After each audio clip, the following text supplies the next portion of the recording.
Right. Good morning, everyone.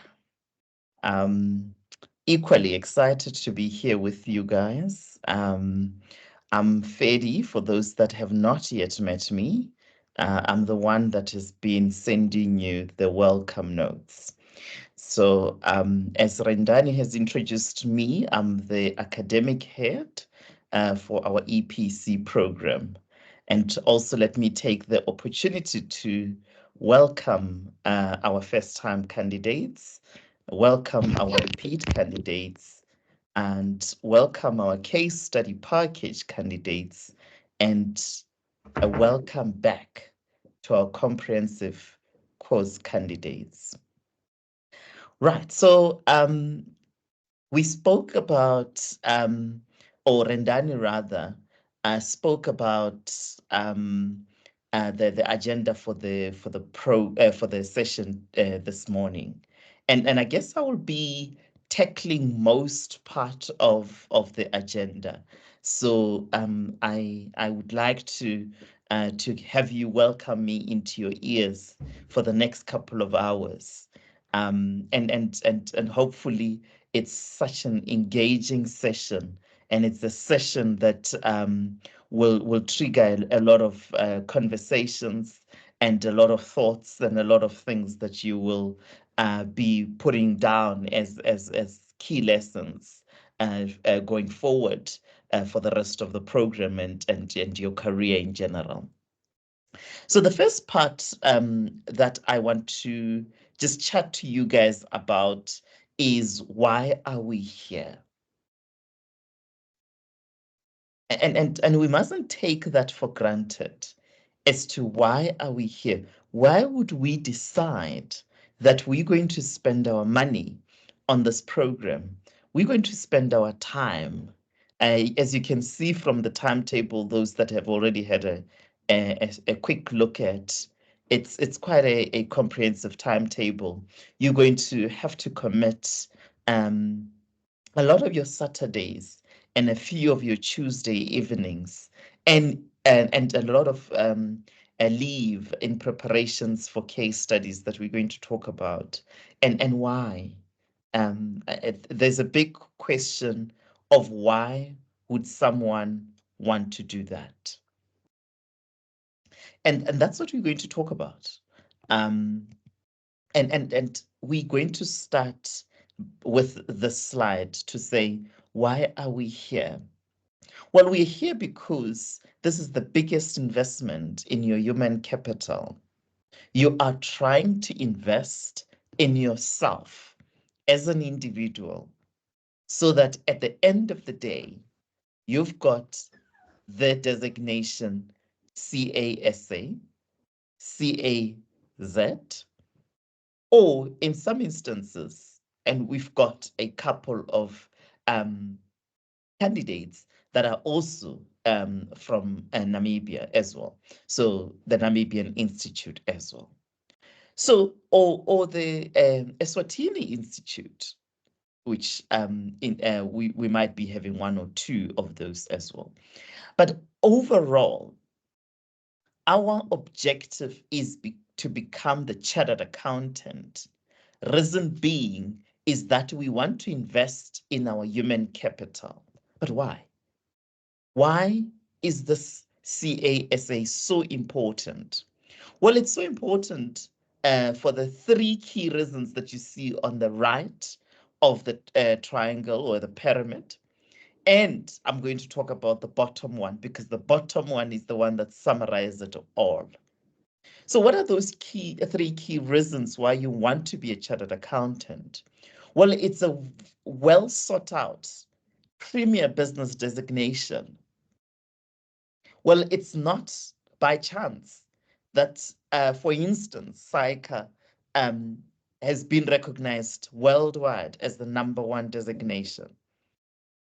Okay, so it's indeed a sought after premier business designation. You will be respected. You will be expected to be highly performing, a forward-thinking professional that is there to create a long-term value. That's what a chartered accountant does.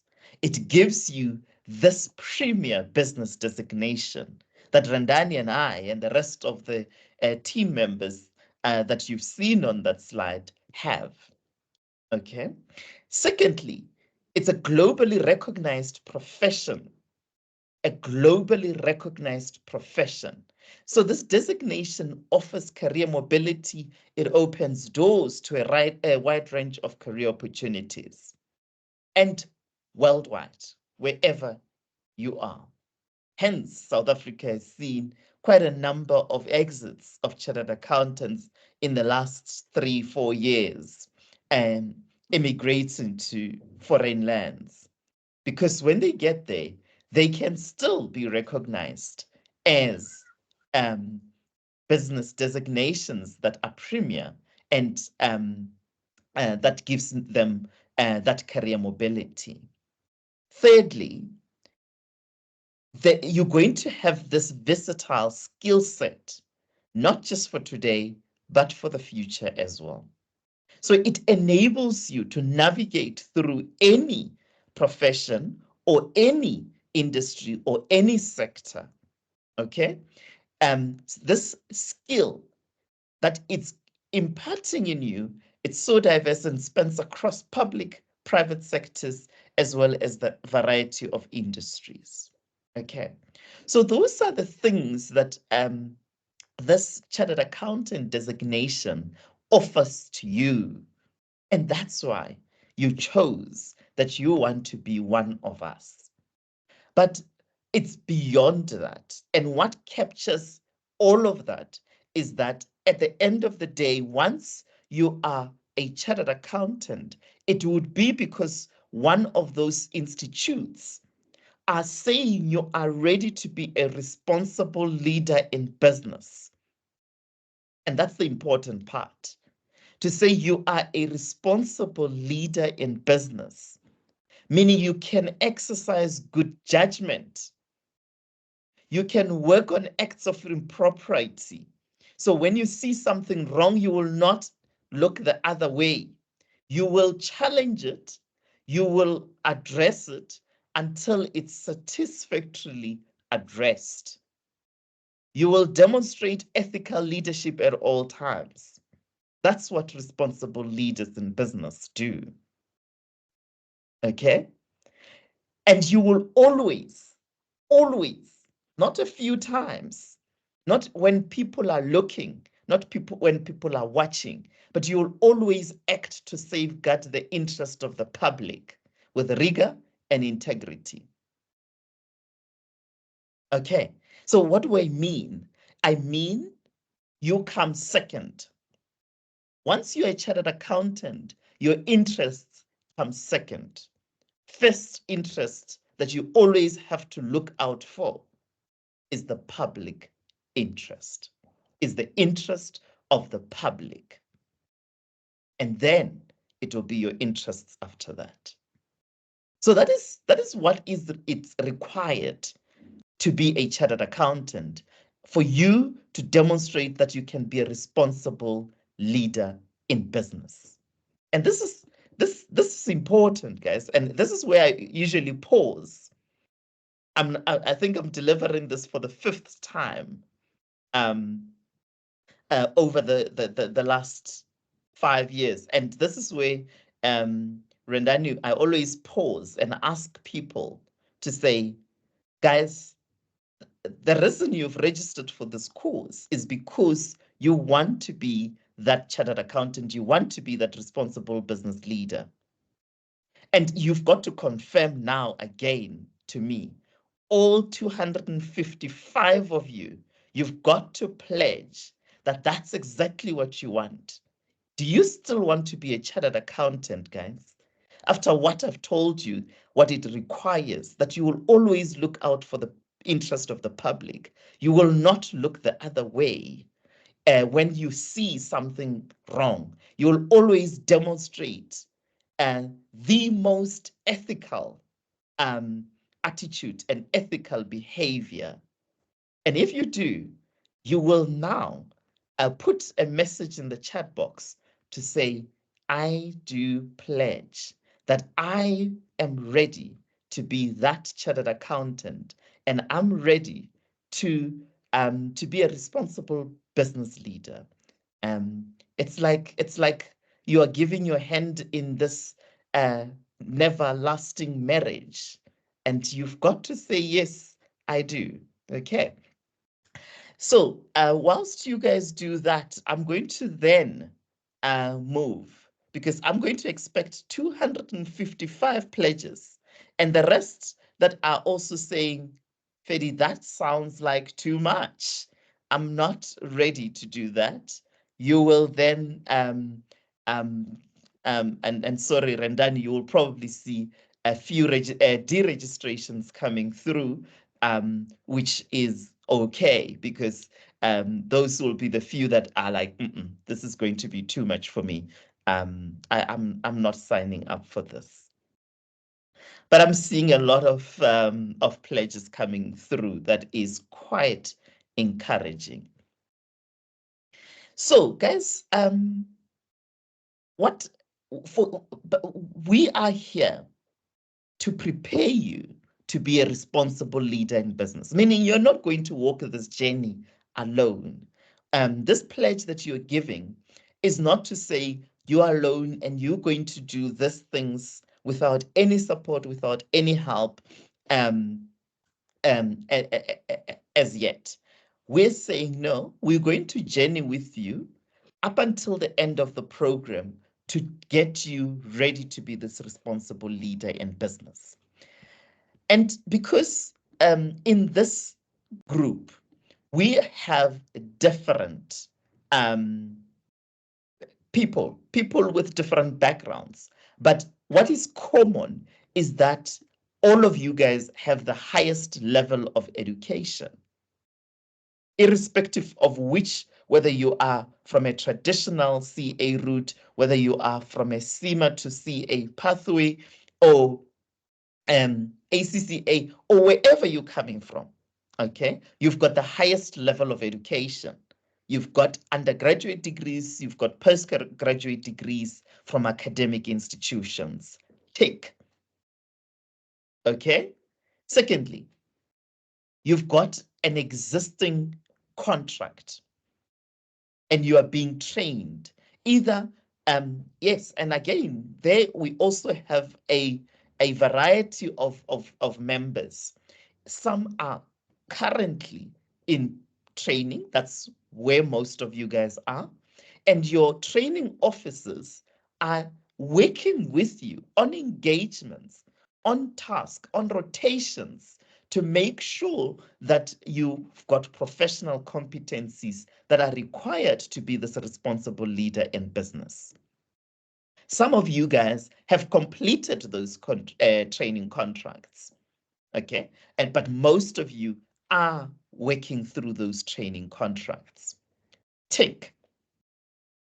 And where we are leading to is to provide you with the substantial experience through your training contract, through your current employer, and through this program to provide you with substantial experience required to be a responsible leader in business. And together with your training officers and your employers, we will provide you with ongoing professional development. And that ongoing professional development does not stop with us, does not stop with your training officer. It stops when death do us part. Because even after you become a responsible leader in business, you continue working on your professional development. As those new accounting standards get released, as those new tax standards tax legislations gets released, you continue reading. As those auditing standards get released, the ESG standards, etc., you are there. You are the pioneer of that lifelong learning.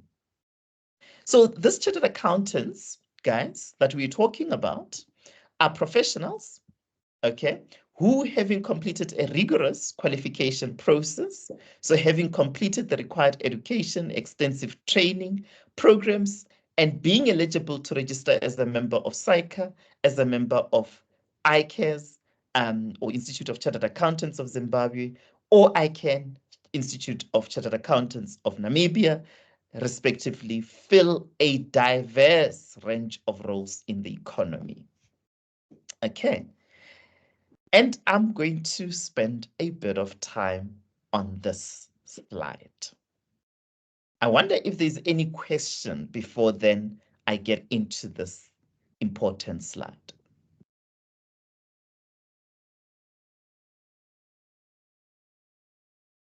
Not. Right. Let's talk about this responsible leader in business, because this responsible leader in business, which is what we are preparing you to be, requires a number of competencies that you have to demonstrate, that you have to possess as a chartered accountant. And that's where we come in to say, well, to prepare you to be this responsible leader in business, we've got various competencies that we're going to instill in you. These are the same competencies that your training officers are instilling in you. So it's a dual process. It's a dual relationship. So this competencies or this professional competencies can be depicted nicely by the three bubbles that you see in the middle of the slide. The three bubbles that you see in the middle of the slide. I'm going to start with the purple piece of the bubble. The purple piece of the bubble says technical competencies. Technical competencies. So when you see the technical competencies, we're talking about the fact that as a chartered accountant, you must always be technical, always. So your technical acumen must be at the highest level, okay? For those on the traditional ITC or CA route will remember how technically strong you were when you passed that ITC. For every one of us, you will also remember how technically strong you were when you passed your academic programs. So your undergrad degree or your postgraduate degree. I know no one of you guys passed at a 50. You all passed at 90s plus, because that's how technically strong you are. That's exactly what we need as a chartered accountant. You need to continue demonstrating that technical competence. And that's what this program is going to do, to make sure, if you're already that technically competent, to make sure you maintain that technical competence. And if you are, you feel like the technical acumen of yours has reduced slightly over the years, over the last couple of months, we will reinstill it. Trust me, we will reinstill that technical acumen. Guys, when we talk about technical competencies, which competencies am I really referring to? Which technical competencies am I really referring to? I want to hear from you guys.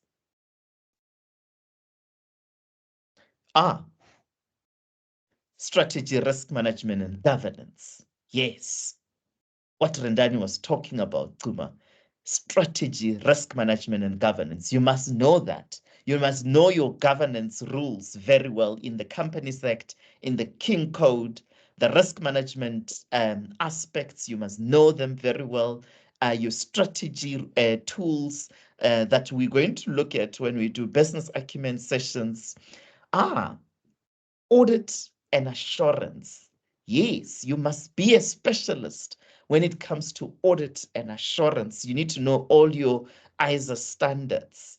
Okay, you need to know your corporate governance rules. You need to know your code of professional conducts, etc. IFRS, International Financial Reporting Standards, the accounting standards. You need to be an expert when it comes to those, Posa. Kuma, you came back again with Rosemary and say you need to be a corporate tax specialist and an individual tax specialist. So those income tax rules, those value-added tax rules, those estate duty rules, those transfer tax rules, those Tax Administration Act rules. You must know them very well. Management decision making and control. Kuma, you are having a brilliant morning. Management decision making and control. Who can tell me what that is? MDMC, management decision making and control. The old us. When we did this profession, this journey, when we journeyed on this to become chartered accountants back in the days with the Randanis and them, it was not called this management decision making and control, and we could have people that remember it in a different language. What are we talking about there? What's that management decision making and control? Cost accounting. Yes, management accounting. That's correct. Okay, you guys are missing one more. One more. Financial management, guys.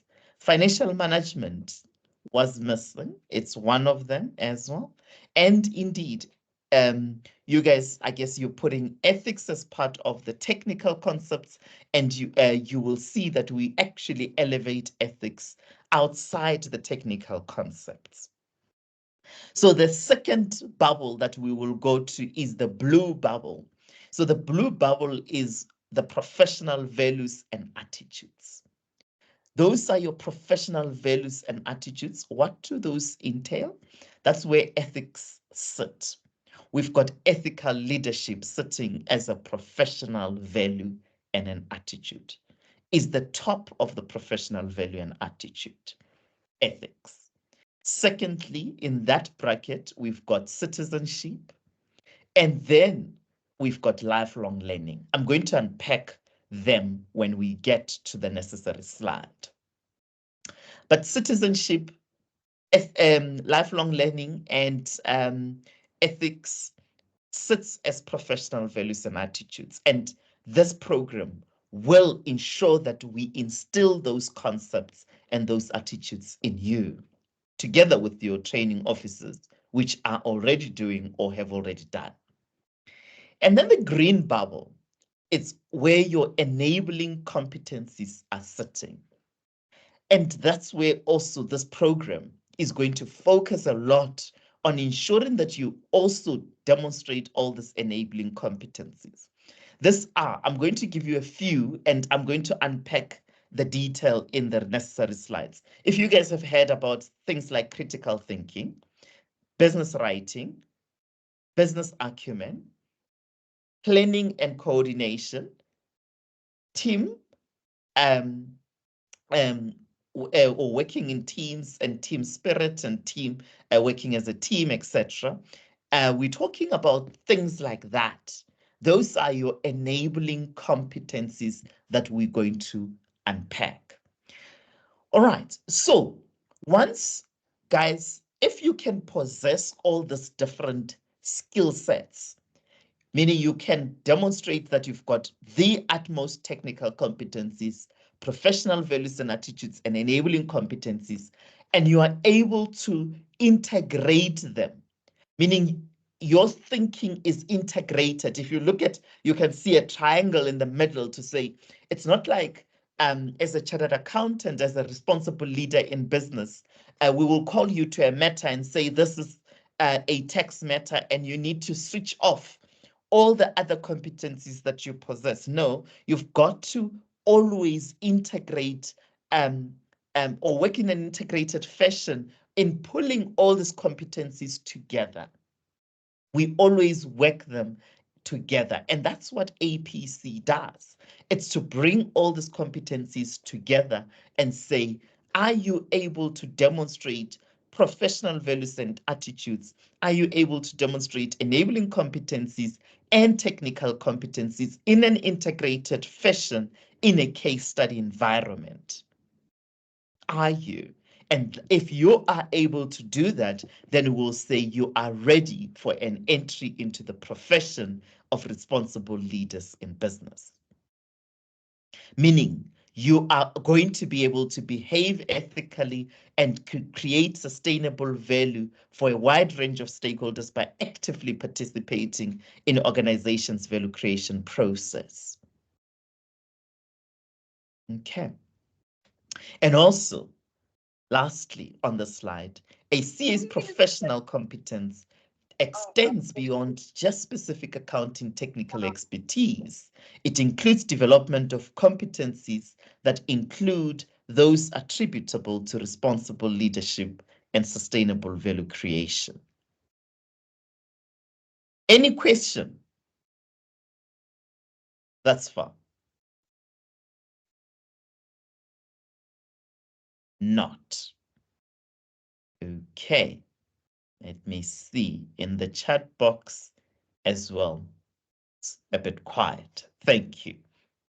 All right. So I guess the next 3 slides are just unpacking each of the areas. We started with technical competencies. And indeed, the technical competencies, you either have achieved them if you're on the CA traditional route, you would have achieved them at the academic program, undergrad and postgrad, and ITC. But if you are from a CIMA to CA pathway as well, you would have achieved them at an academic program, undergrad, postgrad, at your institute as well. And that's why you qualified as a CIMA a candidate. In addition to that, you would have then walked the journey with us for a transition phase to bridge the gap and enhance your tax and audit and assurance, etc., skills to become that technically competent candidate, including what we just finished, which was the foundation phase. That's what was expected of you. But that's not it.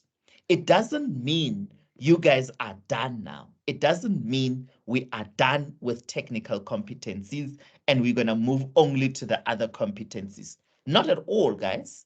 Not at all. So what we're going to also do throughout the program is just to remember that throughout the processes, throughout our program, we're going to reinforce this technical competencies. Like I said, the program is packaged in such a way that if you've achieved this technical competencies, for you to maintain the technical competencies, you've got to keep going. So we've got to keep emphasizing these technical competencies and making sure that any new developments in practice, accounting-wise, financial management, tax, audit and assurance, MDMC, SRMG as well, we keep bringing them to your attention so that you continue making sure that you know of those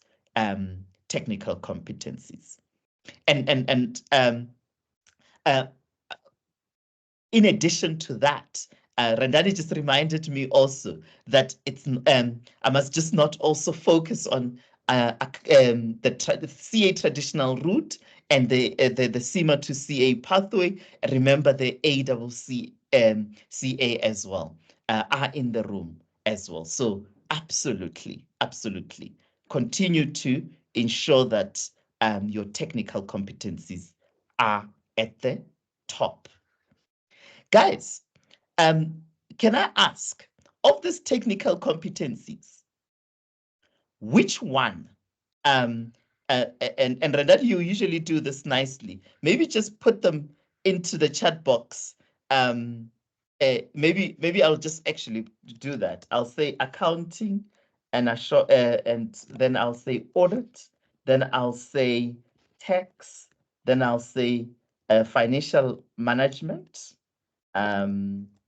Yeah, this one I must write in full, financial management, because we call them different things. And then we've got MDMC, then we've got strategy, risk management, and governance.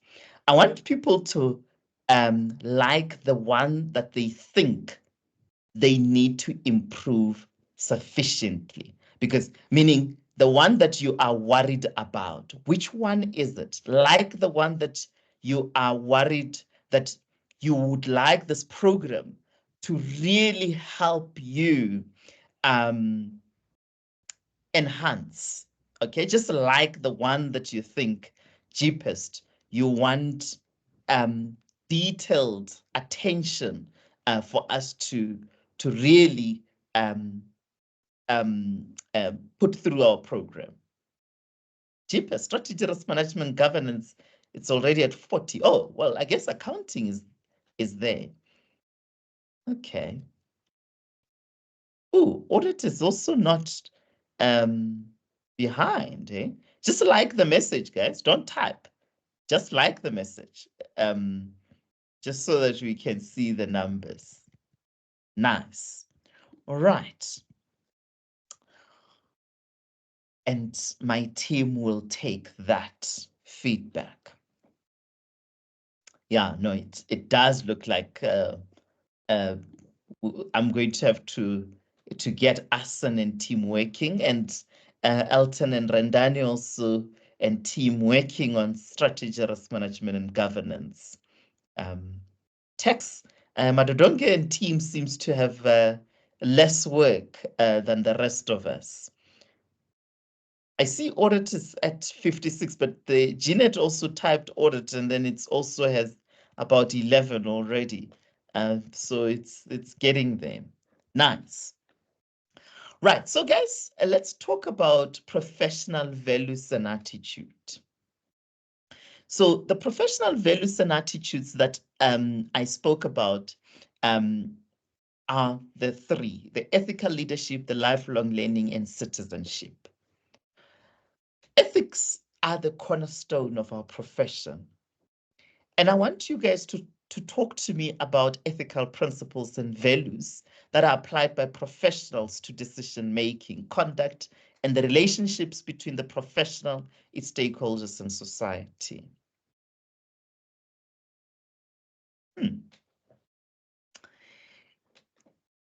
Guys, you know, and some of you might have seen this, you know, it's as simple as, to be ethical is as simple as making sure that you do the right thing no matter who is watching. You don't just do the right thing when people are watching or looking at you. You do the right thing always. And doing the right thing always, it goes, you know, my CEO always would even stand up and say, doing the right thing just includes making sure that you do the right things at home. What does that mean? It goes deeper than just the ethics within the work context. It can be as simple as being faithful to your partner. Because we always would say it may just be difficult for you to do the right thing at work before you do the right things at home. Okay, so being ethical is actually very deep. Yes, there are different concepts, and you guys for your postgraduates and your undergrads, you might have done humanitarians, those behaviors, and distinguish between ethics and morality and things like that. But can you guys talk to me about areas such as where you've seen something unethical in a workplace? I want someone to talk. Our first speaker, or our first a candidate that's going to have the first mic in the session, in our first session of the year. Who would that be? Just one candidate. Tell us anything that you've experienced. Not and it might just not be what you've experienced as in you were in the forefront of that ethical dilemma, but it might just be something you've seen, and we can unpack it. Anything.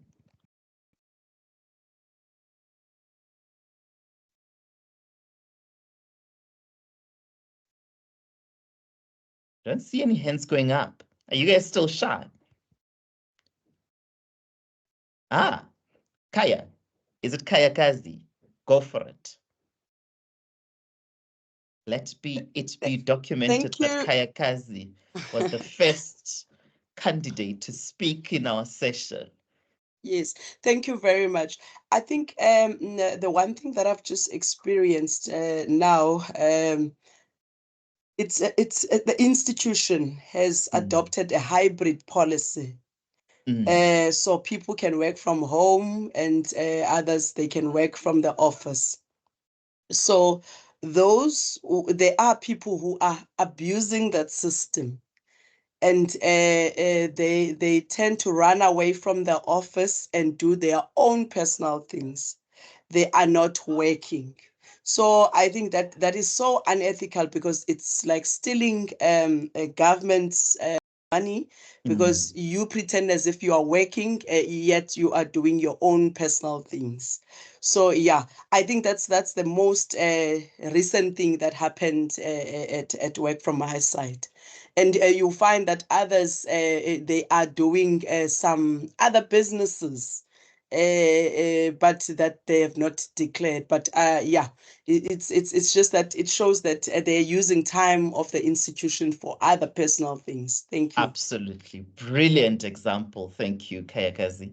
Brilliant example where you are not then accounting for all the time that is required to be spent on the employer as agreed, and you are either chilling or doing your own personal stuff during that time. And this has become even more pronounced now that we've got this hybrid working arrangement. And it will even be more pronounced as the world evolves into a 4-day working week. As we evolve through this, the ethical issues that pop up become even more and more. I see, Lee, you want to say something as well.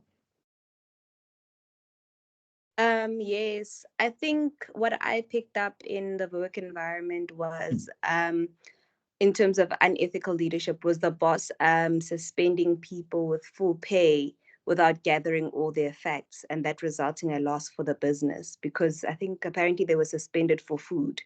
And then the real story was that those people were actually not paid their claims. So how could they get back home or eat if they were not paid? So ethical leadership is paying people on time and what is due to them on time before you suspend them without gathering your facts, because that's a loss to the business. I see. I see. Quite another a good example, Lee. Yes, and indeed, it requires us to unpack actually the facts around that as well. Whether the boss thought, perhaps, do we want to avoid them picking up or disrupting the investigation, and hence they need to be suspended. I guess it's those things that we need to evaluate. I see Ketabashe says also, Kaya, the whole point of working from home was to allow flexibility, which is good. I love flexibility myself. And I also find myself very productive when I'm working from home. I don't know about you guys, but I also do know that I need to balance it with going to the office and providing that leadership and that guidance and coaching and supervision to my team so that they can learn from me as well, and I learn from them. Yes, I agree with the issues we do encounter, but it's allowed to attend to whatever, as long as you put in the hours and the work is received. Hours won't always be within the set working hours. Absolutely. And Ketabahle, I was attending a leadership a course sometime this week. And one of the key disruption is this area around hybrid working and whether the timesheets are still going to be necessary, or should we now just focus on the output, guys? Because yeah, clearly the 7.5 hours a day or 8 hours a day may not work for all of us. So yeah, it's an interesting concept especially for some people like us who are sitting or have been doing timesheets for about 15 years or more. Okay, right, let's move to lifelong learning, guys. Lifelong learning encompass 3 proficiency levels. Firstly, self-development, taking initiative to develop one's own skill, knowledge, interpersonal relationships, and work experience. What do you guys do? Do you do something to develop your own skill, your knowledge, and your interpersonal relationships and work experience? And I'm not talking about where your employer is asking you to attend a particular training or to do a particular e-learning and do an assessment after that. That's not taking the initiative, that you're being required to do so. Okay, I'm talking about where you personally just decide to read a financial mail or to enroll yourself into a short course of some sort, or you could do a number of things to pick up an IFRS that you haven't done. Well, I guess most of you guys will be doing that own or self-development, because you'll be picking up that there are a couple of IFRS or tax legislations or audit standards that you are not familiar with, and you will study them. Okay, you will develop yourself. At work as well, as you're working through a particular area and you're not comfortable, it's so important that you spend time to research. And one thing that I've realized, work has become so busy of late that, I mean, back in the days, when I used to be a trainee, I used to finish my work.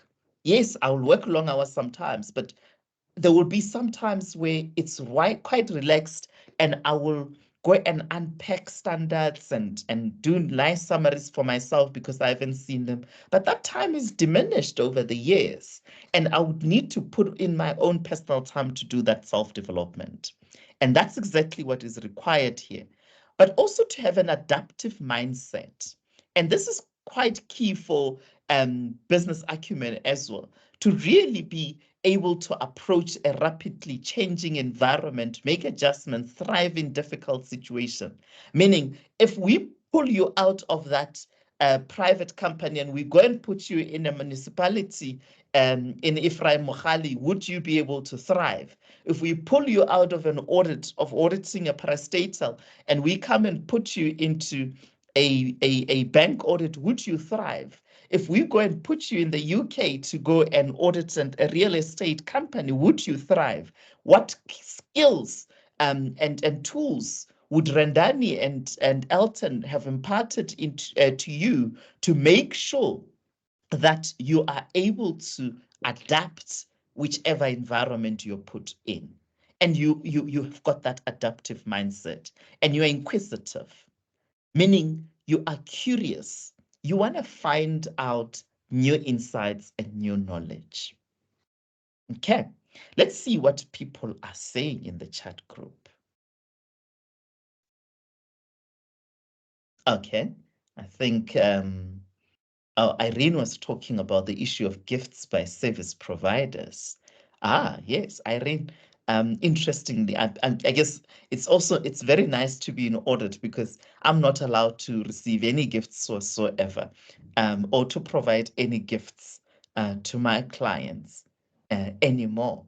Back in the days, we used to take our clients for golf and things like that, and it was not frowned upon. But if you dare do that in this day and age, especially after the 2017-2018 crisis of our profession, it will be a big hoo-ha. So we know very well, in hindsight, that it was not a right thing to do. I'm really not comfortable with ethics. I never mastered ethics all the way back from my undergrad, and it's now catching up with me. I'm really investing this year to master them and willing. Absolutely, Ayanda. And we've got a dedicated session where we're just going to unpack ethics. Yeah, Elishiba is saying doing cares as part of self-development, but I'm struggling on the adaptive mindset part. Okay, yes, absolutely. You guys being here and investing time in this program is definitely a self-development. You're here, yes, because your employer needs it and your next employer is going to need it and there's an incentive for it, but you're doing it for yourself. After all, you're doing it for yourself.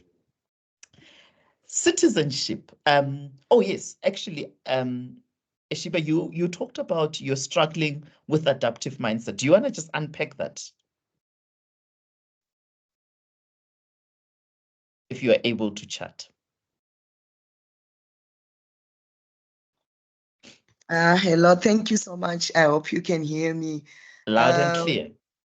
Thank you so much. I'm in internal auditing and we work in a group of financial institutions, and one of the most difficult things have been to do with different subsidiaries where you don't have like the technical competence or understanding of what they do about, and you are the auditor expected to do the work. So you can imagine that every assignment that comes, you need to have an adaptive mindset to rapidly assess the information, but it's very difficult for me. So yeah, that's where I'm struggling with. Thank you so much.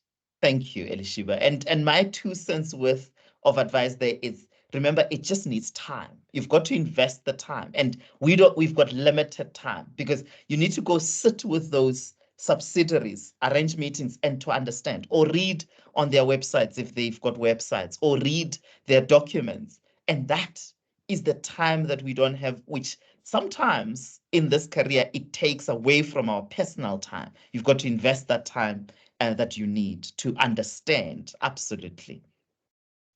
Yeah. And then struggling on the inquisitiveness part.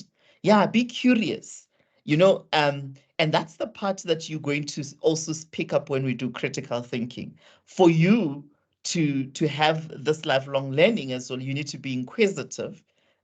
You've got to really probe, ask further questions, want to clarify things, want to know more. And that's what helps you to study more because you want to know more. You want to perfect it. All right. Then citizenship. We've got 3 areas of citizenship. Social citizenship is about making an impact at 3 proficiency levels. So you've got your personal citizenship. So guys, what are you doing personally? What are you doing personally to advance or to make a positive impact in your local community and environment? You can push the examples into the chat box. When I say personally, I'm not talking when we as a firm, once in a while we go and paint a preschool somewhere. No, that's business citizenship because that's the business doing it. And it's or maybe professional citizenship where have a positive impact on the one's profession and commitment to serve public interest.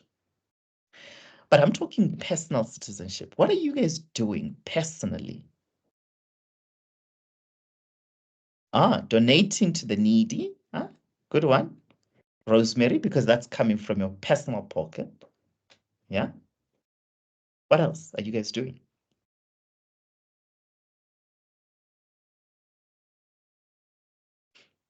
Yes, Lisachisha. Good morning, colleagues. Good morning, Freddie.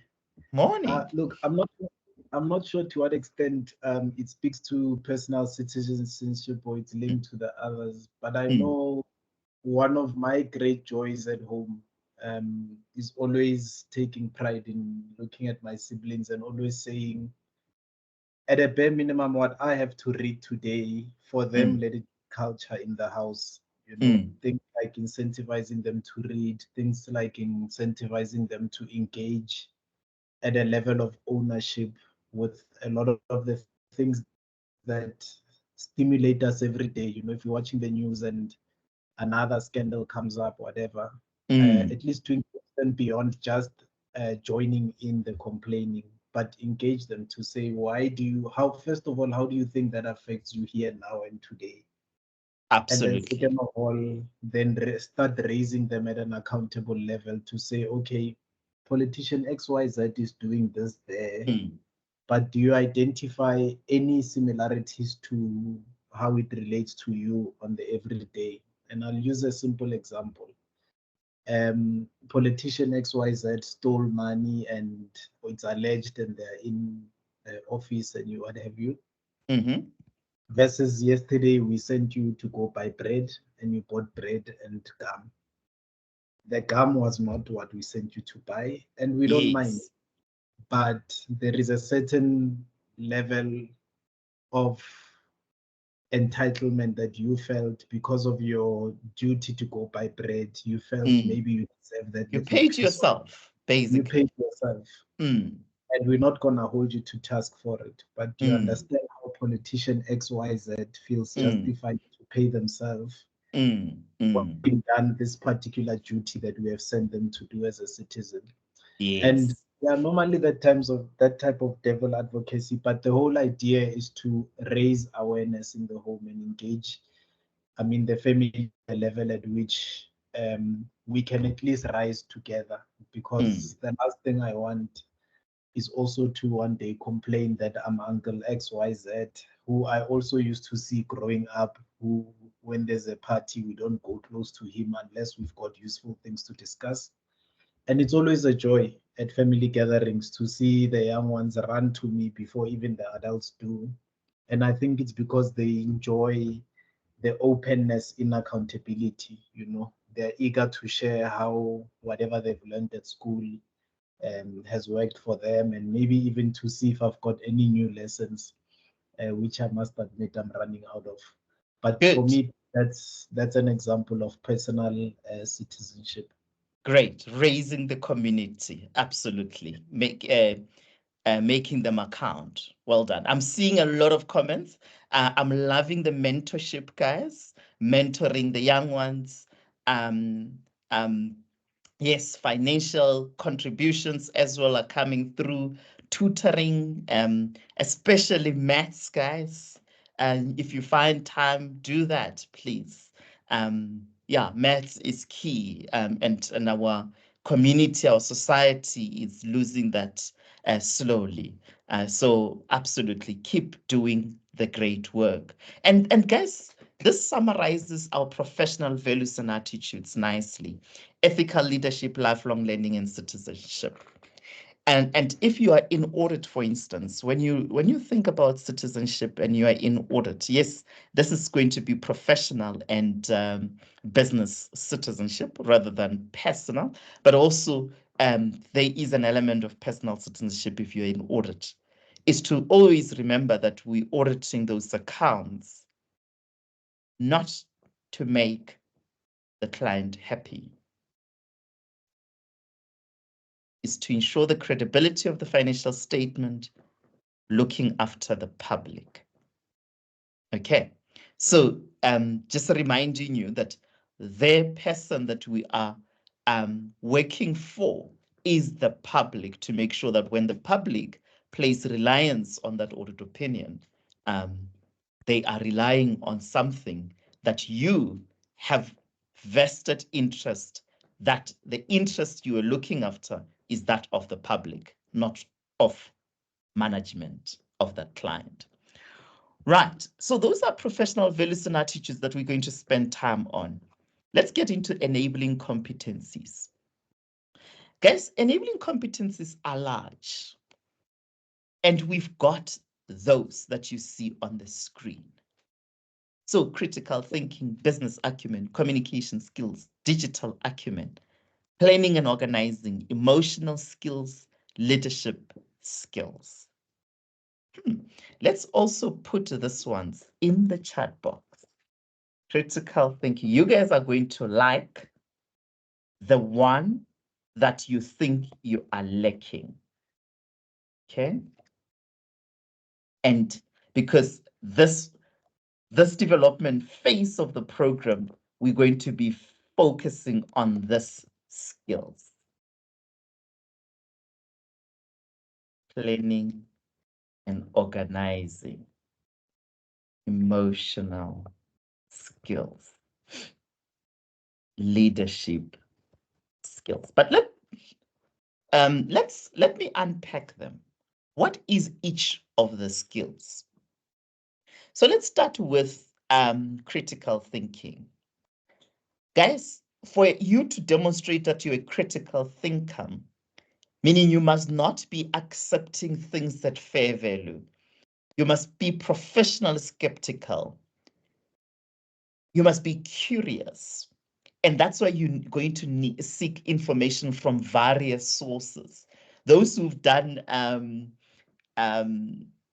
APC before will realize that here we're talking about, when I'm talking about seeking information from various sources, think about pulling information from research, from case study, pre-released information, from information on the day. If you're a first time and you don't know these concepts, we're going to cover them, so don't worry. And you are trying to see where this information is conflicting or is inconsistent with each other. It's like you're talking to your colleague. You talk to this one, they tell you one thing, but you remember reading an email from someone else saying something else. And you remember when you read the IFRS standard, it was saying something else. All these things are not gelling, guys. That's demonstrating critical thinking. You are not now just listening to this colleague telling you this, and you're like, okay, that's 100, and you document it as facts. No, you are like, no, but this is inconsistent with what I researched, or it's inconsistent with what the email we got from another colleague said last week, etc. Okay, so this are critical thinking, assessing credibility of information, determining the relevance and the veracity of the information. Okay, that's critical thinking, and Dr. Elton will unpack this with you guys and give you tools that one can use to make sure that you are a critical thinker. I see 49 of the people want that. Business acumen. Now this is making everything real life. So you've got to be in context of a case study. I think that's Randani's favorite phrase when we talk about business acumen. You need to be in context of the case study. When you are having a case study, which will be having case studies, guys, is to make sure that in a case study, you own that business. When I say own, I'm not talking about shareholders. You know what makes this business tick. Guys, I work for an audit firm, and I know what it takes for us to make money.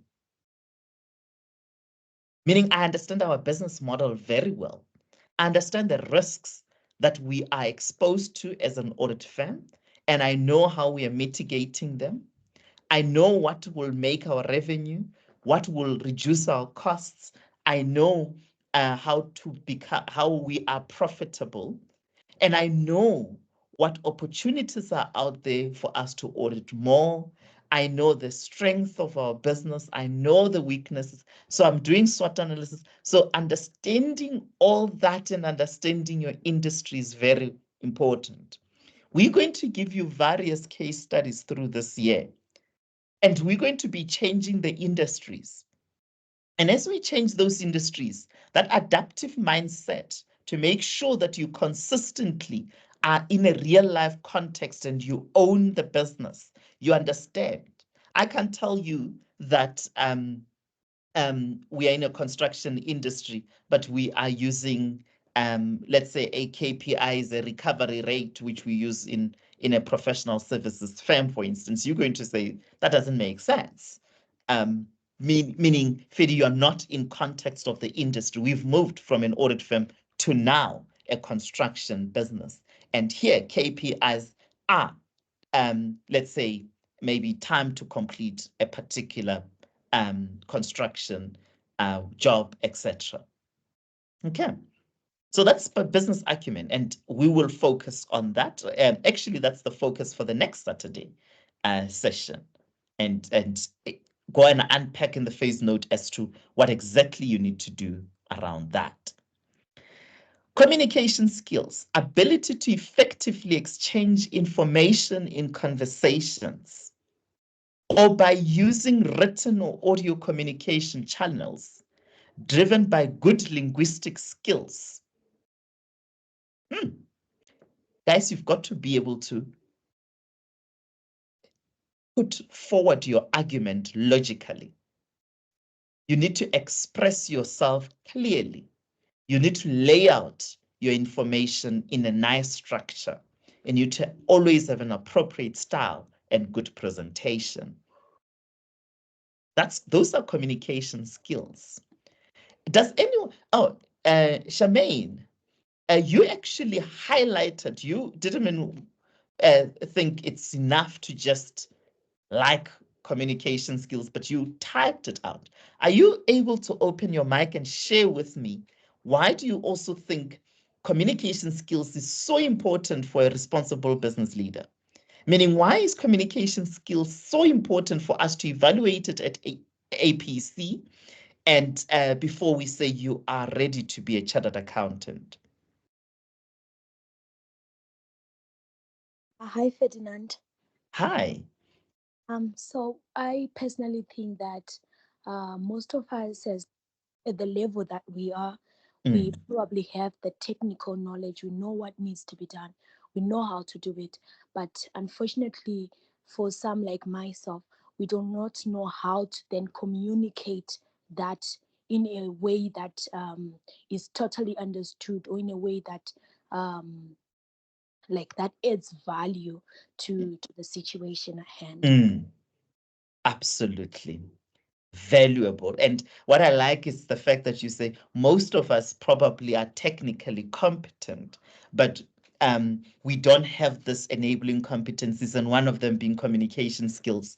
You remind me of myself when I joined the audit firm. I was technically competent, but I remember talking to one of the partners and challenging their view, and I pointed at them. I said, no, you are wrong. And the partner was like to me, don't you point that little finger of yours at me whilst you're talking to me. and those are, I guess then my skill was not using the appropriate style of communicating with the partner. But you can also, some of you could relate to this. How many times you receive your feedback from your script, either undergrad, APC, ITC, etc.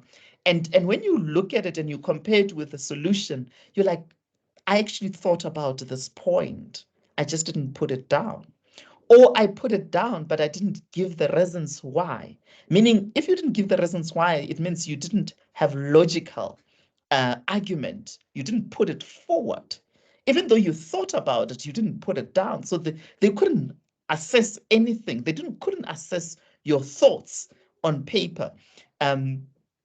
Or you had tons of spelling errors and grammar that your sentence lost its meaning. So you are not able to express yourself clearly.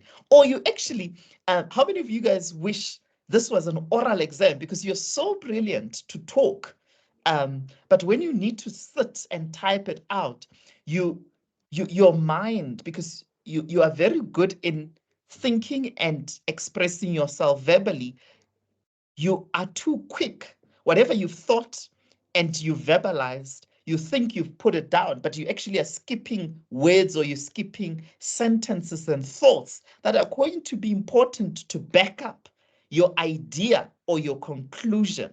So that is really key for you guys to then say, I'm very good at verbal.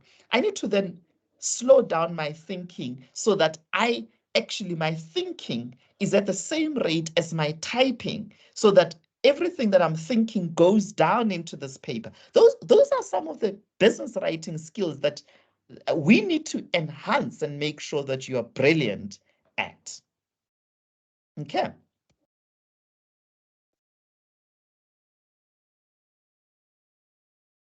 Lisarisha, you've got your hand up.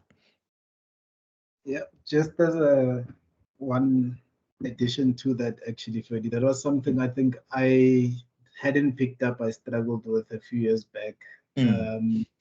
Up until one of my friends was a marker at the APC, and she blatantly said, you know, sometimes you can just see when someone is thinking something, but they're unable to put it down.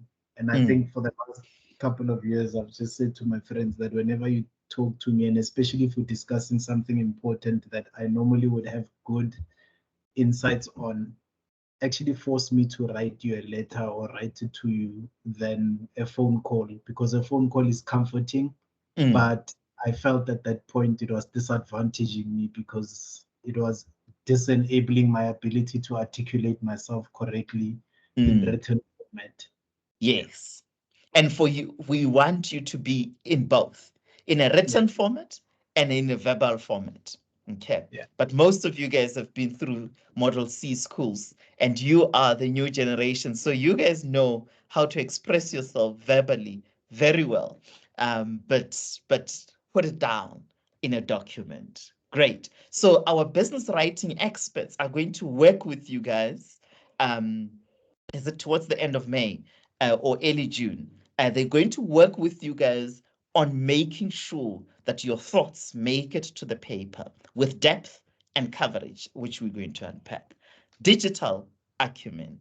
You need to have deep understanding of cybersecurity, of data analytics, database management, digital infinity, digital familiarity, digital impact, interdigital relationships, guys. Okay, so all those fourth industrial revolution concepts, you need to have a super understanding of those. And we're going to also have a digital acumen session. Guys, which one of the terminologies that I've just used do you guys think you don't even know what it means? Fedi, what are you talking about? I know you guys all know cybersecurity, theft of data, etc., theft of anything valuable through the cyberspace. I know you guys know data analytics, analyzing raw data to make informed decisions out of it. Which one is it that you want me to unpack a little? Interdigital relations, that's using social media. It's all those digital interrelations that you use social media information to actually make conclusions, etc. You could be analyzing response rates, etc. on social media as well. Let me see. What are you guys talking about? What else is there? Database management. You guys know database. That's where we warehouse all the data in a server or in a cloud or etc. We're going to talk about that when we do internal controls. Some people are talking about digital familiarity. That's adapting to changes in digital workspace and things like that. Like, how do I navigate through ChatGPT, for instance? Digital affinity. That's also around making sure that your understanding of not just data, but some of the digital concepts is at the right level. So you could be having a situation where data is being transferred from, let's say, database to another area. So is it well protected within the channels? That digital affinity. We spoke about interdigital relationships as well. Let's get into, let me see if there are any other comments in the chat box, but we're going to have a session on that as well. Planning and organizing. When we talk about planning and organizing, we are talking about a key skill for chartered accountants. You need to have the ability to organize, apply time management, file, plan and work effectively according to strict deadlines. You know, I read quite a profound chat in the chat box from someone saying, when we're talking about adaptive mindset and curiosity to do more and self-develop. And someone said, Fedi, we're just tired. It's work, it's kids, meaning home, it's studies. How do we make sure we get through everything? It's just so much. I completely agree and I empathize because the world has become just so much. There's just so much we're dealing with. How important is it going to be for you to organize yourself and say, between this time and this time, I'm with family. Between this time and this time, I'm at work and doing work. And between this time and this time, I'm doing studies.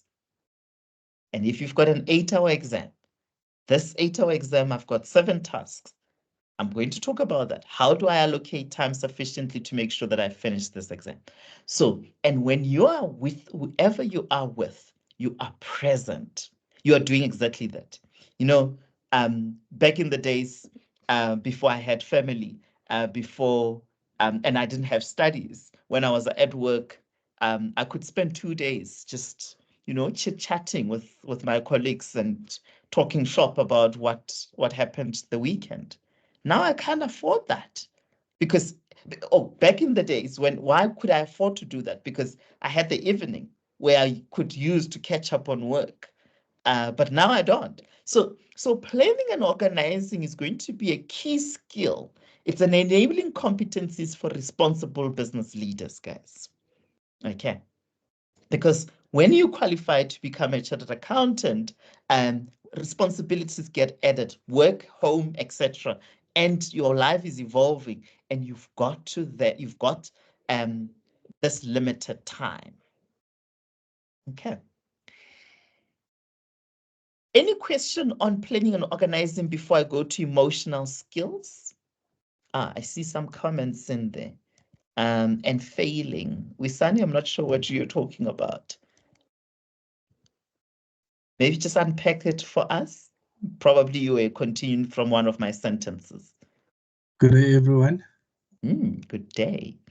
I just mean that, yes, it's not easy. We are tired and there's a lot that we are doing, which you have included family. So now I know that I'm a pastor. I also need to be in church. I need to read the Bible. And I've been doing this board exam for the 5th time now, and I've been failing. So, so there's a lot. There's a lot, you know. So there's a lot that we're dealing with, not only the things that we think we can be in control of, and there's some other things that we think we are not in control of, you know. And unfortunately, life goes on, you know. Yeah. Definitely life goes on, yeah. And then we need to tick off. So this is the year we will commit that you will get this program out of the way, you will get this APC out of the way, you'll become a chartered accountant. At least you remove that from that list of the millions of things that needs to be done. That's one of the reasons. Do I get an amen from you that we will do this? Okay, amen. Great. Amen. I've just taken your job, right? Thank you. Ketabatli, I find that I'm able to plan how I will approach the task. But when it's time to type it out, my thoughts just run away. And there's a gap between having it in my mind and putting it down on paper. Okay, that's something we definitely need to work on. Planning is so imperative, and I struggle to keep up with everything: work, my child, my professional life, and my personal life. Yes, absolutely. Elisheba? Thank you so much. I'm one person who has always struggled with planning and organization, and I'm very slow in everything that I do. But then I had to face the truth that I was told one day, that the reason why we probably fail to plan and organize is because we do not conclusively decide on the things that we need to do. If you plan something, you have to conclusively decide that you really need to do this. And I realized that I lacked determination in a lot of things. So I think going forward with this program as well, I'll be able to improve. But then, yeah, I had to face the truth that one of the most key things is to conclusively decide. Absolutely. I like that. I like that advice, Elishiba. To conclude that tomorrow the plan is to do 1, 2, 3, and 4, and conclude and make it a compact, as in you've committed to it and it's not subject to change. Because I think it's when we are two minds about it that it doesn't really happen.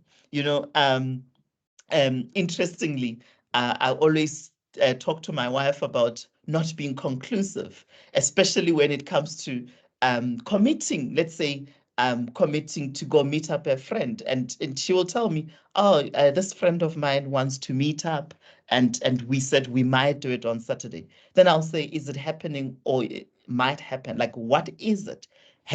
So that I plan around it, or you plan around it. Then she's like, oh no, we'll see how we feel on the day. No. When it comes to this, for us guys this year, we are conclusive about our plan. From this time to this time, this is what we're going to do. From this time to this time, we are going to be at work and working. From this time and that time, we're going to be studying, etc. Be conclusive. Good example, Elishiba. Thank you for sharing. Emotional skills. Guys, emotional display, emotional regulation, and emotional resilience are core. What are we talking about there? Emotional display is the ability to maintain emotions and act appropriately at work. Okay? What do we mean? Do we lose it at work and start screaming at someone across the room? No, that's inappropriate.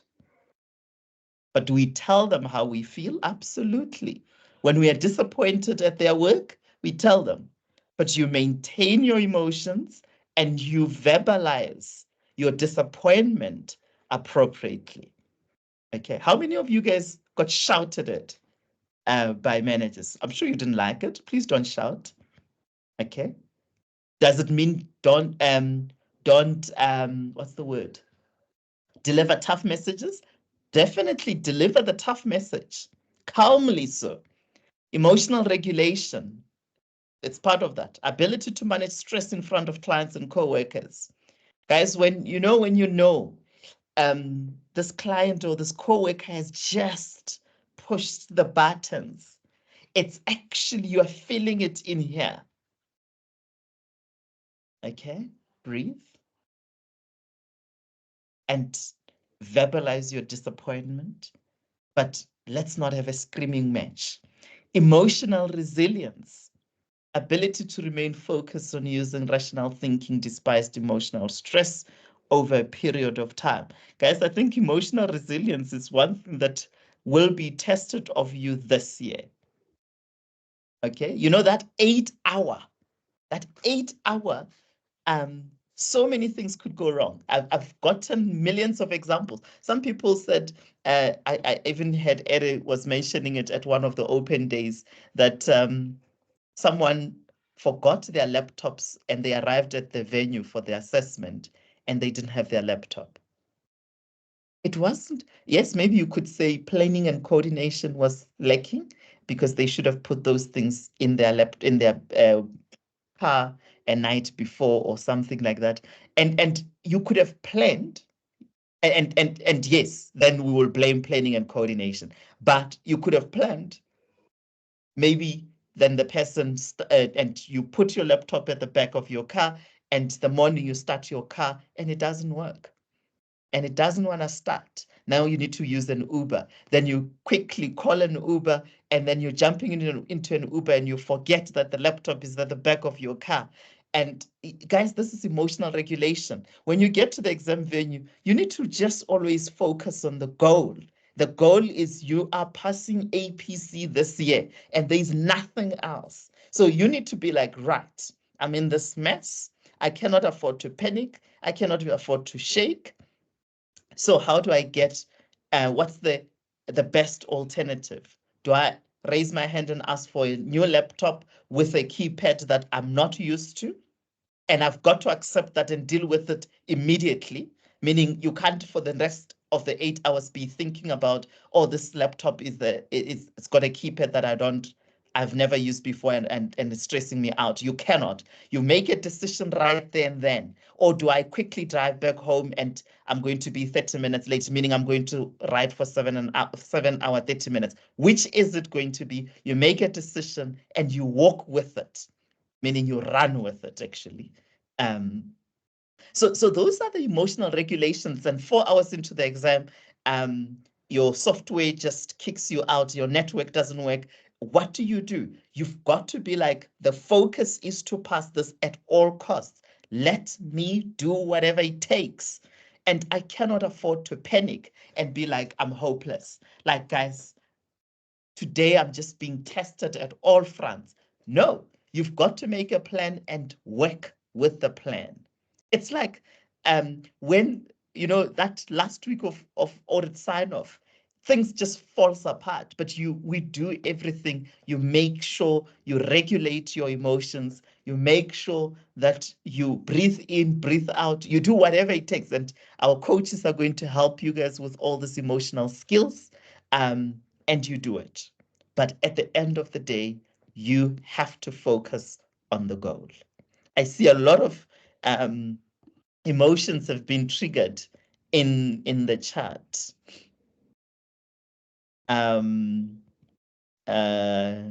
Be conclusive. Yes. Emotional resilience for me, bouncing back from failure. Absolutely. Absolutely, Rosemary. Let's not forget about that.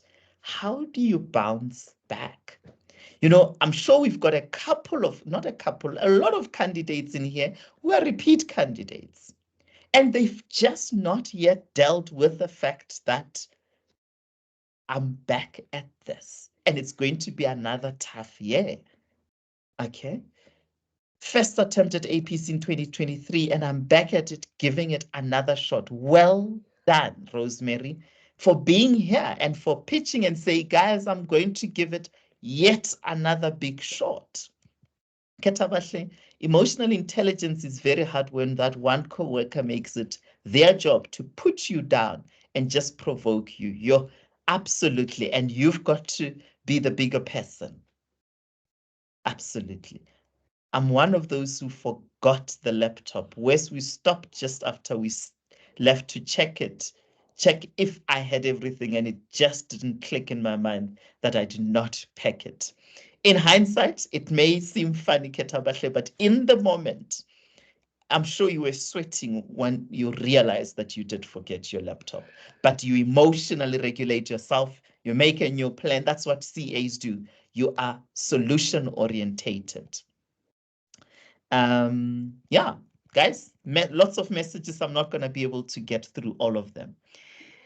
Then leadership skills, ability to establish and share clear vision, provide directions and motivate, to help others follow plans, balancing conflict of interests, being an example and remaining creative and decisive under pressure. When you think of leadership skills, guys, where do you think you're going to apply leadership skills? Where do you think you're going to apply leadership skills in the program?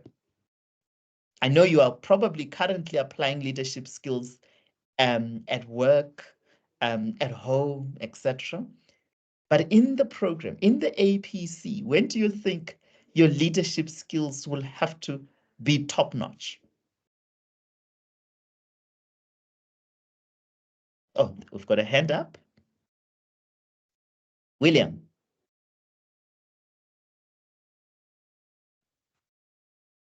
Go for it. William, where do you think you're going to apply leadership skills in the program? Am I audible? You are. Oh, thanks. I think on this one, it's on I think dealing with teams, the ability to manage and guide team members when tackling case studies. I think that's where leadership, demonstrating those proficient leadership skills might be valuable. But I think maybe it's just to answer your question, because yeah, my hand is a legacy hand. I just wanted to comment on when you were going through the other competencies as well, because I think to me this is a light bulb switching moment, in a sense that I'm good at one or two but lacking on the other. But when there's a cause and effect, like it might result in me not being emotionally fit during the 8 hour, throughout the 8 hour, because my anxiety level is like high because of stress. But my plan at the start of the assessment was well thought out. I went through all the documents on the day and tackled that. Okay, this document, these are the core issues. I'm going to structure them this way. But because what Lesegisha also mentioned, my thinking as well might not fit on paper, that might result in a stress. So I think the light bulb switching moment is finding the appropriate balance in terms of ensuring that all these competencies are enabled to ensure that I pass on the day of the assessment. So I think, yeah, I didn't think of it that way even last year when I did the program. So I think, yeah, it's a right step in the direction that we are definitely passing. So I wanted to add on that, but thanks so much. Thanks, William. It's to bring all these competencies, absolutely. Meaning each of these competencies you need to possess, but bring them all need to come to the party on that day of the assessment. Absolutely. And yes, on the leadership skills, the one that's going to be tested the most, it's managing others. When you guys are working as teams, building core relationships with your team members. And building relationships is not just by being a yes man or yes ma'am, meaning we have an understanding, we've got a culture where we put credit where it's due, and when someone needs to be provided with feedback that will build them or that is critical, meaning we need to criticize something from them and come to a resolution, we've got to do it, and we've got to do it respectfully. You know, like repeaters will tell you, will tell the first timers that we've got a team member that we agreed we need to do this and submit this by this time, but just doesn't do it. And you've got to address that member of the team to make sure, because otherwise they will weaken the team. Do not pitch for meetings. You've got to address it, but in a respectful way, because we are colleagues. Self-management also, making sure that you also take accountability and you do what you need to do, and you self-regulate. You don't shout at people, etc. Teamwork, team spirit, people skills, all this are within the leadership skills. I think if there's one tough thing about APC, is managing the team and making sure that you and the team are doing the right things. Reason being, the 5 day you guys are going to work as a team. However, also remembering and making sure that you as an individual are on top of your work, because you're going to write this assessment alone. Okay. You do need your team to help you get through the 5 days. And I'm going to talk about the 5 days shortly, but also you do need yourself to pass the assessment. Okay, so those are the leadership skills. I see we've got some comments in the chat box as well about this. Yeah, the bad habits and to unlearn all, I think, okay, yes. Oh, Fikile is saying, I'm a yes ma'am person. My way of managing relationships. You're not doing any justice to yourself or to your colleagues, Fikile, because they're not getting the feedback that they need that will build them to say it's unacceptable for you to arrive late when the meeting started at this time. Or alternatively, you are not going to be happy internally, or you're not going to get the full value of your colleague if you are just saying yes, ma'am, at all times. Okay, right, guys, those are enabling competencies. Just reminding you, we are saying your technical competencies, your professional values and attitudes, which is ethical leadership, citizenship, and long life learning, and all these enabling competencies needs to come together in an integrated fashion for us to evaluate all of them and say you are a responsible business leader and you are ready for an entry into the profession of chartered accountants. And that's where we're going. All right.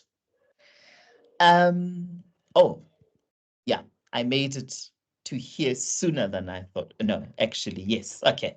Yes, I'm at the right place.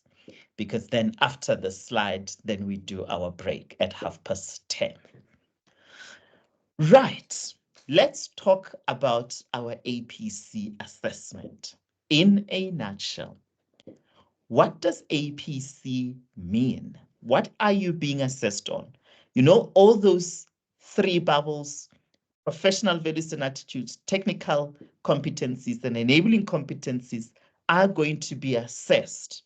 You're going to be assessed on all of them using a multidisciplinary case study, meaning this case study include all the disciplines, accounting, tax, audit, all of them, including the enabling competencies, professional values and attitudes. So it's a case study that's going to assess all those competencies. How does it work? You get a case study on day one. Sorry, I guess this slide may bore a lot of the repeaters and the foundation phase candidates, but my first-time candidates needs to hear it.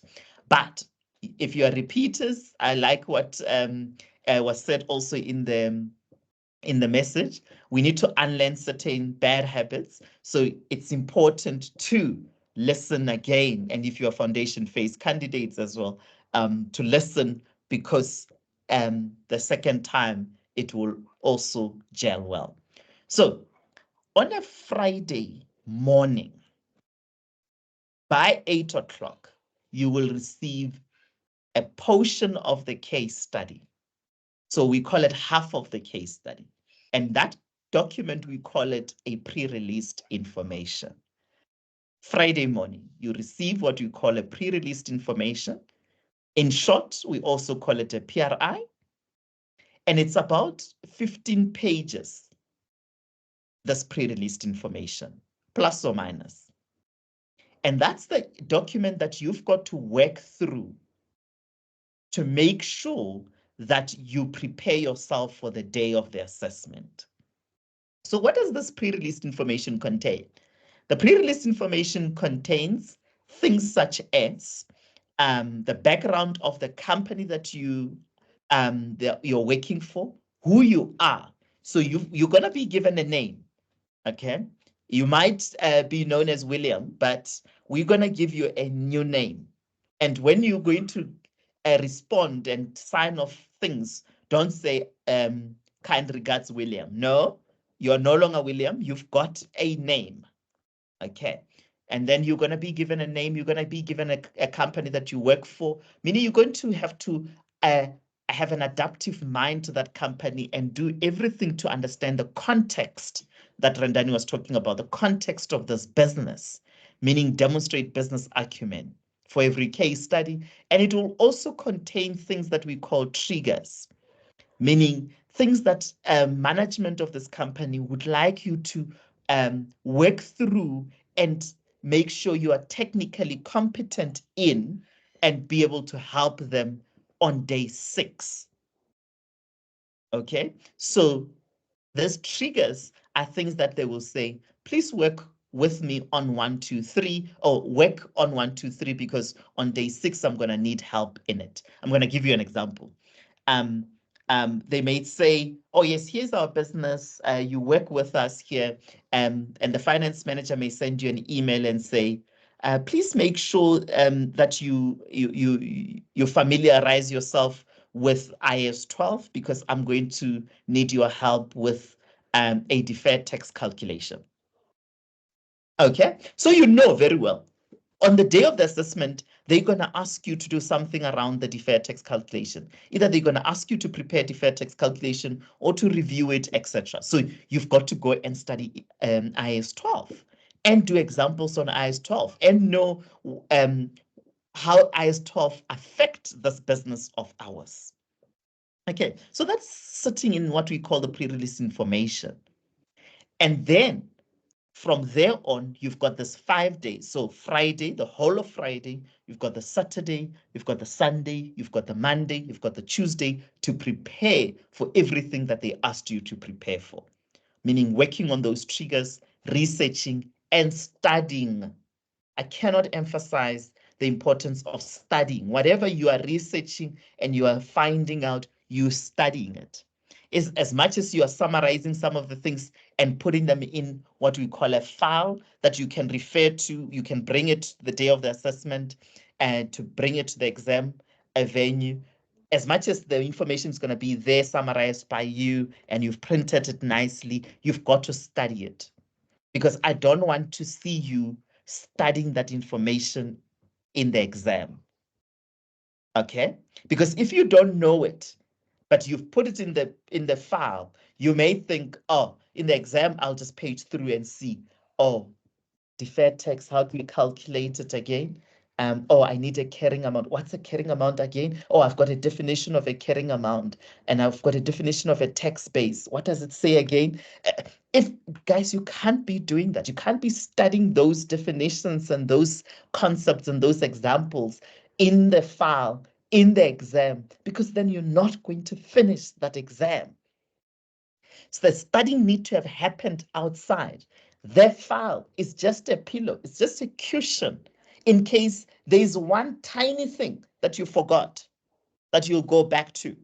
For example, let's say you forgot whether the tax rate is 27% or 28%, and you quickly just want to remind yourself and say, oh, it's 28%. Not to go and learn what is the tax base of an asset or of a liability. Okay, so you work through that pre-released information and make sure that you are in context. Number one, you understand the business, you understand what makes the business tick, you've compared this business with other businesses, the competitors, you've read annual reports or integrated reports of other businesses. You are really in context of this business. You know your role.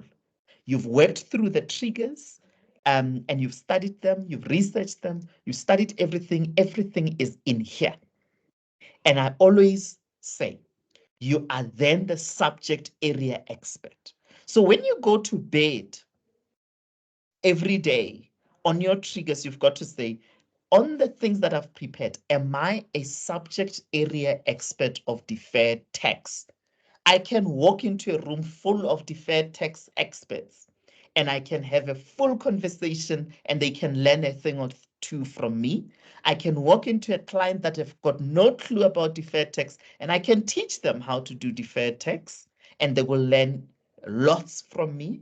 If a client calls me to this meeting to come and help them with their deferred tax and they start asking me the questions on deferred tax, I can answer them on the spot. I won't say, hang on, I understand the question you're asking me, but let me page through my file to see exactly how I can answer you. No, you can just verbalize and talk or type out a response about deferred tax, meaning you are the subject area expert. Okay. Oh, Ketabile, did I unpack study part, please?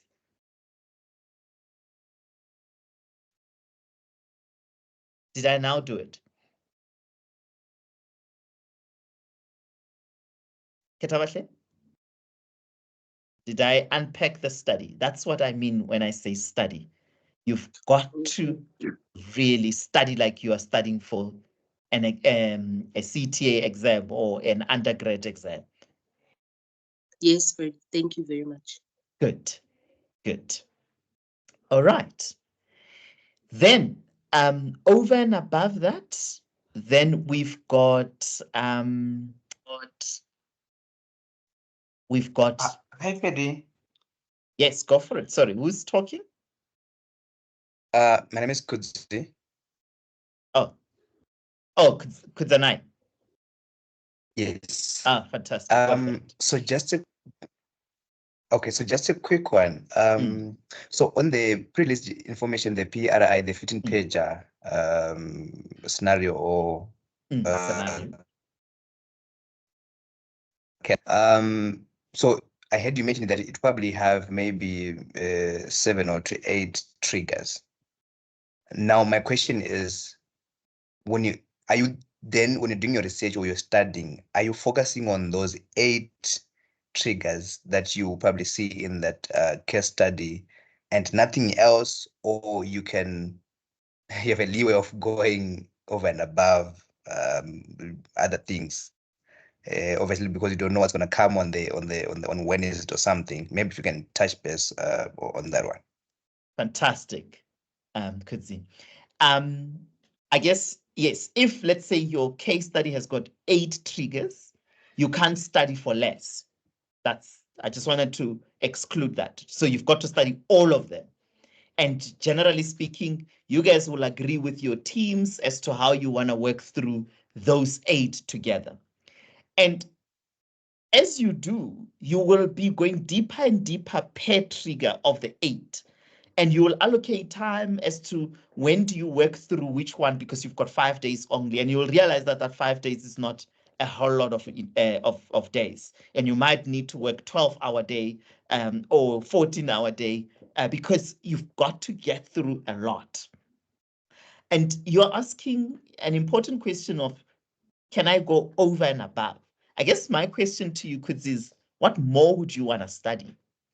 Like, what would it be? Let's say of the 8, you know exactly what they are. It's a deferred tax that they want your focus on, and you've got income tax, and they also wanted some specifics on the VAT, and they wanted some internal controls, and you've got a list. But then you want to do more. Where would you get guidance about what more would that be? Maybe just clarify that for me. Okay, so I think my thought process was more inclined, maybe it's because of from ITCCTA where you're given a scenario and you're just being told to read the whole scenario without you knowing what's going to come. So as you're reading, you identify, okay, I might be asked 1, 2, 3, 4, 5, 6. So because I'm not so sure of, or I'm not so familiar with what would then come on the. So yeah, I think that was the thought. So APC is nice in the sense that they're very clear. We call them strong triggers. Those technical concepts that they're going to ask you about, they're very clear about what is going to come. You don't know the format it's going to be, but it's very clear, okay? But and as you are asking very important questions, but as we work through case that you're going to start seeing the pattern as to when they say it, how do they say a trigger? They would say, perhaps you can spend a couple of days researching on this matter, or I'm going to need your help on this matter, okay? But, and sometimes the type of help may be vague. Sometimes they may say, I'm going to need your help on the accounting treatment and tax treatment of this. Do you see how specific they are, even on the discipline that they want? Sometimes they can say, I'm going to need your help on this. And you don't know which discipline it's falling, and you've got to cover it across all disciplines, accounting, tax, audit, etc. So it's you working through the triggers rather than working beyond that, Kudzi. Do you get what I'm saying? Because if you need to do more, you wouldn't know what more it is. Because, for instance, if in the case study they said nothing about a particular acquisition or business combination that may come, I don't expect you to go to be like, let me study IFRS 3 business combinations, because just in case they surprise me, they will not surprise you on something completely off a tangent. Do you get what I'm saying? I get it. Thanks so much. It's clear. Cool. And between today and also on Tuesday, we're going to work through a trigger and you're going to see exactly how it is. Okay. Okay, thank you. Okay. Right. So on the Tuesday evening, before you take your prayer and sleep, the key question that should be sitting in front of you in your bedroom should be, am I the subject area expert in all the triggers? And it's only if the answer is yes, then you can have your final prayer and go to bed. If the answer is no, you've got to keep studying the triggers that you are not the expert in. You are not going to walk into that assessment if you are not the expert. And then on Wednesday morning, you do the driving and you get to the venue, and that's where you've got the information on the day. Information on the day is the remaining part of the case study. So another 15-pager. So it adds to the case study. So then this case study is a 30-pager document now.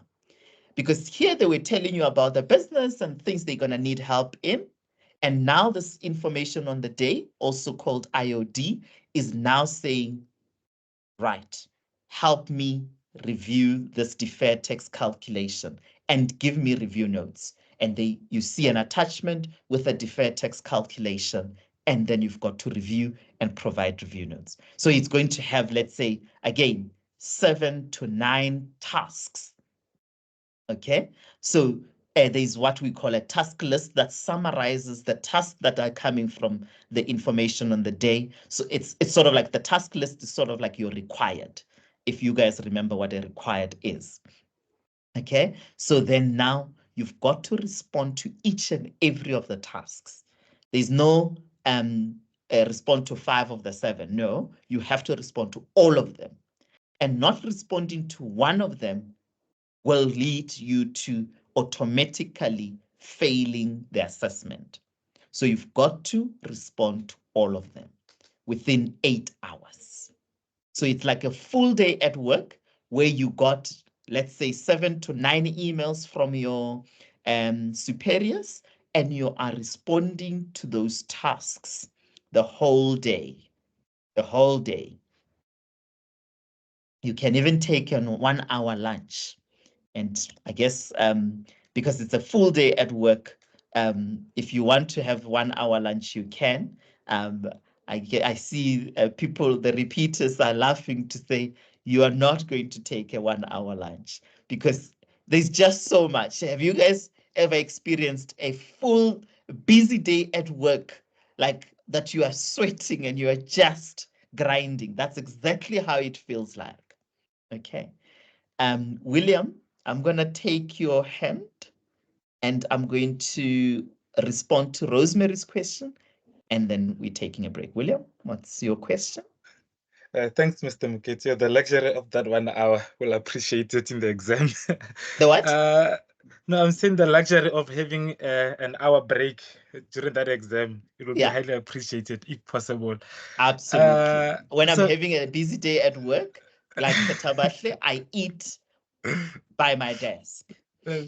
No, thanks. I just wanted to ask a question on, I think I like how you said, you emphasized the point that you need to be a subject area expert in terms of all the technical tasks that are triggered in the PRI, right? My question is on, where's the fine line between saying that I know this is the evaluation trigger, but because of the industry that the client or the triggered case study operates in, like there's a lot of complexities regarding maybe certain things, and for those I might need an expert. Should I then look at, like, maybe know what the expert will do, or like in the exam on the day, just to emphasize that this is my understanding, maybe to ask the problem that will be prompted on the day, however, highlight to the CFO or the audience that you might further need an expert, because I think maybe because of time constraints, we end up like doing more. I think maybe hence the other speaker maybe mentioned that it's like you'll go to a rabbit hole during the 5-day to immerse yourself into the technicalities that might relate to the issue, but it's not fundament. It's not, they don't want the deep, they just want the fundamentals. So yeah, absolutely. Maybe if you can highlight maybe that balance there. Thanks. Thanks, William.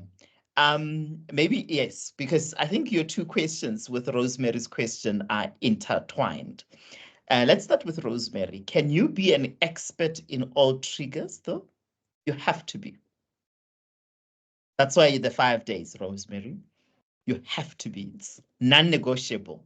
You can't say, I'll be an expert in 2, and the other 5 days, 5 triggers, I'll just pray about it. No, it's not going to work. Okay. And you guys are we're going to train you to be the experts in all 7, 8, 9, whatever the number is. Okay. And in being the expert, it's being an expert of what is expected of a chartered accountant. You guys will know, I guess, especially if you're from a C8 traditional route, you would know what, from a valuation, let's say, what a chartered accountant can value, including on the CIMA side, NACCA. When you know what is expected of your profession to be an expert too. If they say, I need to value a mine, I know I need to present value future cash flows. How do we estimate those cash flows? How do we come up with discount, terminal value, etc.? Those are the core principles of evaluation, and you're going to go to our CTA videos to remind yourself of those core principles. But if there's a particular element of that valuation that might be too technical, like measuring a reserve in the mine, like how many more gold is left in there. I mean, that's a specialist area, and we might need an expert in that. It's not something that the CA can comprehend, meaning must know what the other expert is doing and whether it's reasonable. And it's like placing reliance on the work of an expert. You need to know what they're doing, the assumptions they're using, the reasonableness of the assumptions and all those, but you don't necessarily have to be the one doing it and knowing all those technical terms. Okay, I hope that helps, William. Right, but as you see more practice, we will unpack it. Guys, it's 10:35. So it is at this point that I want us to take a break. We're taking a 30 minutes break. So we will be back at 11:05. Okay, we will be back at 11:05. But I see, Ayanda, you wanted to ask something whilst people are on a break? Yes, thank you. I'm so sorry. I know we have to take a break. No, don't worry. You and me, we can be here. I'll be here for a couple more minutes while people are breaking. All right. So I just wanted to know, actually, because I think this has bothered me with the grading ratings. Like I understand that there's different, competency rating with ranging from highly competent to not competent. So I think I did see that on my paper. I did mastered not getting a non-attempt and a not competent, but I did have like more than 2 LCs, which were 3 at this point, and I was a borderline in most tasks, and then I had one competency. So I just wanted to understand. I know that we have to make sure that we attend task. We need to deliver a highly competent response. So I just wanted to understand with these different gradings, say that I do have some BCs and Cs there and there, maybe not an HC. To what point does one actually really does pass with the BCs and Cs some ways? So I just want to understand the overall grading. That is one. And number two, I did see on the slide that there's something. Can you please go back to the slide, because I want to make a point of reference to something that I did see, that the assessment is a 3-step approach. There's at an indicator level, task level, and overall level. And also, I just wanted to understand, do we assess that in a sense that each indicator, do we see that, okay, I need to be an HC or a C here at a task level? Like, how do you work around that? Yeah. So Ayanda, maybe, sorry, I didn't clarify, because we only dealt with, can you see the top right hand, so top left hand, multidisciplinary case study, day 1, 6, and 6. And then, yes, after the break, I'm still gonna talk about the rest. I thought we were missing that. Thank you so much for that. Yes. I will keep that in mind. That. And also your first question around various gradings per task and how we get to the overall, I'm going to also deal with that. Okay. No, thank you so much for that. Yeah, from 11:05. Thank you, Ayanda. Cool. Yeah, let's take the break, guys.